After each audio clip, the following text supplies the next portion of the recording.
And when I talk about you need to have animals in your system to be a permaculture system, some of those animals could be earthworms and songbirds and wildlife.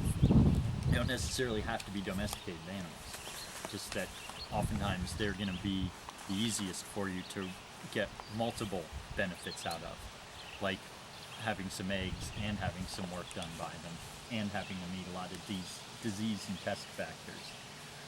But that's why in rotational grazing regimes, which we'll talk more about at some point, because it's important to understand that when you discuss pasturing animals and animals having a healthy life where they're able to go through their full life cycle and exhibit their full behavior range, which is part of what we're talking about when we're talking about pastured animals and animals that are healthy, ethically treated, and having the habitat access that they need to go through these full forage patterns that they would have in their wild habitat, like I was saying, having some access to some woods, having good shade. The key things with the animals is that we treat them just like human beings in terms of comfort and maximizing comfort. So just like what we're talking about with our houses and our dwellings, with creating sun belts by putting in terraforming earth berms to protect our shelters from the northeast and west side so that we have a southern exposure. So there are things that we want to do with terraforming and placement of structures in the land to maximize comfort, maximize direct gain, minimize the stripping effect of things like wind, in particular in the wintertime, on something like, say, a barn where we might have cows in the winter.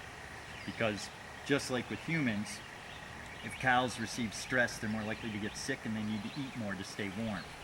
The same thing with humans. If humans are comfortable and have a high level of ease to their life, it's easier for you to maintain health and to maintain comfort with less inputs. But if you have a really shoddy house that's poorly placed in the landscape, it's going to take a ton of energy to keep it warm, you're going to be less comfortable, and it's a higher stress environment. Windbreaks are a key part of permaculture site development in places that don't already have intact tree lines, because they're going to play a big role in making it more hospitable and habitable for all of your endeavors. Garden plants as well. Plants do better if they're not stressed. The more comfort you can give to your plants, the easier they'll grow, the better nutritional value they'll have for you, the better shape they'll be in for keeping them in your root cellar in the wintertime. But if you've stressed, gnarly little roots, there might be some use for them in terms of chi or vital energy, because there's something that's more akin to a wild plant. But they're not going to have the same type of keeping quality as a carrot that had really easy, rich, deep soil with no neighbor nearby it constricting its growth at all.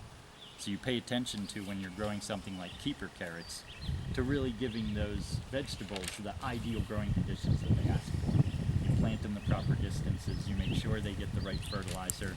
Nothing you do with woo-woo techniques is going to offset what you need to do with the other 90%. So while paralandra, while finhorn, while talking to fairies, and while biodynamic preparations might be useful ideas for kind of like accentuating the intensity of what you're propagating, if you don't have good soil and if you don't have good water, none of those other things are going to make you able to grow good vegetables.